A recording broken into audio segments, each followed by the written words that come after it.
究竟歲差係乜嘢嚟呢？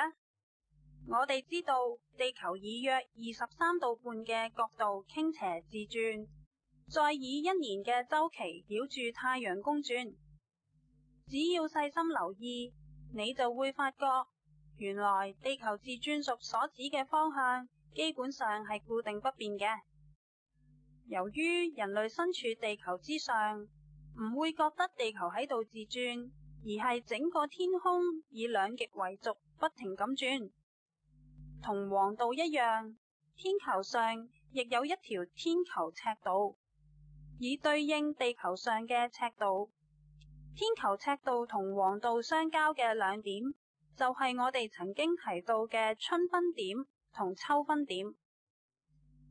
古人一直以為冬至點係唔喐嘅，所以春分點嘅位置亦相應固定。但由於地球受到太陽、月球同其他行星引力嘅影響，地球自轉軸會以約26000年嘅週期擺動，結果春分點同冬至點喺天球赤道上嘅位置就不斷西移，而天極嘅位置亦同時不斷變動。